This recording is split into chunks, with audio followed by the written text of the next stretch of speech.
Buenas tardes. Este trabajo constituye el examen final de la materia de Ética y Responsabilidad Social. Está integrado por Gerardo Peláez, Mauricio Bonilla y mi persona Agustín Sánchez.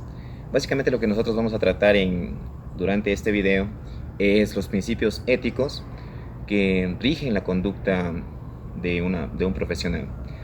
Bien, entre los principios que nosotros hemos podido rescatar son pues el principio de beneficencia, el principio de integridad y el principio de autonomía. Empezando por el principio de beneficencia, pues Gerardo nos va a comentar un poco sobre este principio y sus tópicos relevantes a este. Creo que sí, Agustín. Mira, el principio de beneficencia básicamente afirma que toda acción profesional y toda actividad productiva profesional tiene como propósito mejorar la calidad de vida y de relación entre personas, sujetos, grupos, comunidades e instituciones, para que todos estos puedan coexistir y beneficiarse mutuamente sin necesidad de hacer daño al otro. Yo les pongo un ejemplo de mi carrera, que estoy estudiando ingeniería en minas. Nosotros aprendemos que existe una explotación minera, ¿no es cierto? Pero no solamente el beneficiado aquí vendría a ser el dueño de la empresa o el dueño de la concesión, sino también existe un pago que se llaman regalías, que básicamente son financiamientos económicos que se regalan a las comunidades aledañas para que los habitantes de estas comunidades puedan tener acceso a salud, agua, a servicios básicos en sí y a salud.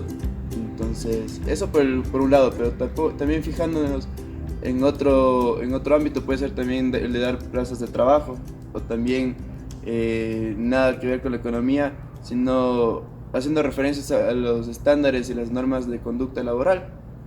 Por ejemplo, el de salvaguardar la integridad física y el bienestar de quienes colaboran y quienes están asociados a esta actividad productiva.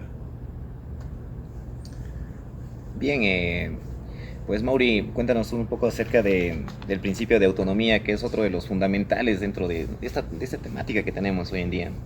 Así es, Agustín. Yo les puedo decir que el principio de autonomía básicamente consiste en que los profesionales reconozcan el derecho que tienen las personas a su privacidad y a su autodeterminación. Dentro de esta perspectiva, podemos decir que cada ser humano, maduro obviamente, es capaz de tomar sus propias decisiones, de tener sus propios principios, sus propios deseos y sus propios ideales. Pero igual de esta manera podemos también decir que independientemente de la profesión, siempre van a existir reglas y normas a las cuales se deban acatar. Dentro del principio de autonomía podemos destacar tres estándares. El primer estándar que podemos destacar es reconocer la libertad de participación de los clientes o usuarios. Otro estándar sería respetar la confidencialidad de la información que uno como profesional puede obtener en X trabajo. Y finalmente el tercer estándar sería respetar cualquier tipo de criterio moral, religioso o cultural que puedan tener las personas. Asimismo podemos ver un ejemplo rápidamente en mi carrera que es de ingeniería electrónica, que para realizar X proyecto hacia un cliente y que uno como profesional primero le debe informar o sea, que un proyecto no es viable, pero siempre respetando los criterios del usuario. Sí, bien, es realmente una de las mayores, creo, o uno de los mayores retos que nosotros enfrentamos ya en nuestra vida profesional. Y pues otro de los principios que nosotros vamos a ver hoy en día también es el principio de la integridad.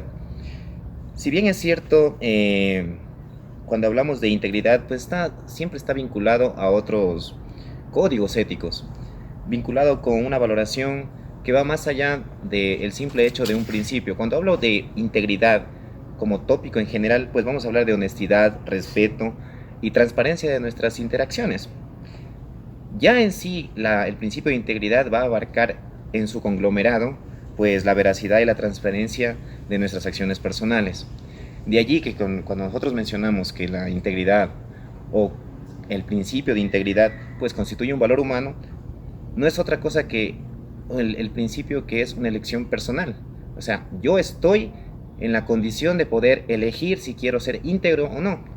De allí que, por ejemplo, si nos remontamos pues al hecho de que como profesional, por ejemplo en mi carrera que es mecánica automotriz, si viene un cliente X al taller automotriz y pues viene con una falla a lo mejor ínfima, algo que no va a conllevar mayor tiempo, y yo me aprovecho del desconocimiento de esa persona y hago como que esa falla es muchísimo más complicada, muchísimo más costosa de hecho, y estoy viendo solo mi beneficio, pues obviamente ya no estoy practicando el principio de integridad, porque dejo de ser íntegro y estoy haciendo prácticamente que la persona, ¿sí?, por su desconocimiento, sea víctima de mis apreciaciones, o sea, de lo que yo simplemente quiero para mí. Entonces, es muy complicado hoy en día entender todo esto, y más allá de eso, o sea, definirlo como conjunto, ¿no? Bien, más allá de eso, nosotros lo que vamos a explicar también es, vamos a tocar este tema a lo largo del ciclo del curso que hemos hecho de ética y responsabilidad social, pues tópicos como el de ética e investigación, la responsabilidad profesional y la ética en su profesión. Pues cuéntanos un poco, Gerardo, a ti te tocó prácticamente hablarnos un poco sobre lo que es la ética en su profesión y pues coméntanos básicamente de qué es eso. A ver, la ética en la profesión está mal entendida porque no simplemente, como muchas personas piensan que es, no simplemente es cuestión de establecer o intentar imponer reglas rígidas en un ambiente laboral, sino más que nada estas reglas sirven como guía, una guía de comportamiento en el quehacer del trabajo. Pero para que estas reglas o comportamientos sean efectivos, deben de estar asociadas y relacionadas en sí con quienes quieren compartir estos comportamientos, con quienes les interesa acatar estos comportamientos. Porque de no ser así, o sea, simplemente se va a llevar un cumplimiento de estas reglas el momento que exista una autoridad presente y que esté regulando periódicamente estas reglas. Entonces este no es el punto tampoco de una convivencia. Entonces nada, o sea, más que nada focalizar que estas son normas o guías que promueven, y si es que es posible, si de ser posible, deben garantizar una coexistencia en el ambiente, en el cual no exista un beneficio mientras que se está afectando a otras personas o a otro tipo de ambiente. En un ejemplo focalizado en mi carrera, si es que yo no hago una buena explotación minera y por beneficiarme yo de recursos económicos no tomo las medidas adecuadas o por abaratar costos no aplico las técnicas necesarias, yo estoy afectando al medio ambiente, ¿no es cierto? Entonces yo ahí estoy destruyendo la coexistencia y el comportamiento que debemos de tener todos nosotros, los profesionales, y el compromiso que debemos de tener. Eso es cierto. Pues ahora vemos un poco sobre la responsabilidad profesional, en cambio. Cuéntanos, Mauri, tú eres el encargado de este tema en cuestión. Sí, Agustín, bueno, de la responsabilidad profesional tiene que ver directamente con la ética profesional. Y podemos partir diciendo que ser profesional no solamente es desenvolverse en un puesto de trabajo, sino también incluye, como dije ya, a la ética profesional, donde básicamente consiste en prestar un servicio de una manera correcta y profesional.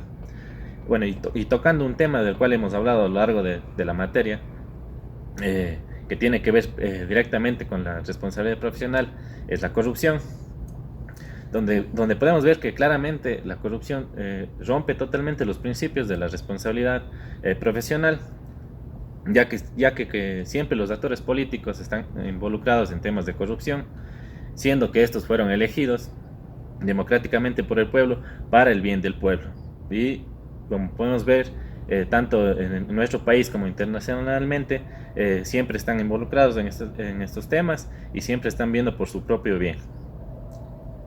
Bien, bueno, por último vamos a tocar lo que es la investigación en la ética. Si bien es cierto, todos conocemos que el avance tecnológico, la industria en sí, siempre está en alza, siempre está en mejora, pues ese desarrollo tecnológico que busca maximizar ganancias, pues a veces lo hace de una manera errónea, sin importar los medios que esto le cueste. Y más allá de eso, pues los inversionistas que hacen este tipo de planteamientos en el ámbito tecnológico, pues la compañía multinacional que hace esto siempre busca enfocarlo a aquel que tenga la capacidad adquisitiva adecuada, más no para el resto. Entonces, esto nos conlleva que todo lo que hemos venido hablando durante este video nos lleva a pensar que los principios éticos son los que van a regir nuestra conducta. Ya lo dijo Gerardo hace un momento cuando mencionó la ética en su profesión, pues Mauri lo recalcó en la responsabilidad social. Entonces, todo este tipo de cosas y elementos, tópicos, que si bien es cierto, a veces, muchas veces nos dejamos simplemente en el ámbito general, como una conversación, como algo pasajero, si nosotros no lo aplicamos en nuestra vida profesional, vamos a fracasar y va a salir simplemente una persona que tiene un concepto en hacer su carrera, pero sin un ámbito ético como tal, que te genere no solo el crecimiento económico, sino también el crecimiento ético como persona.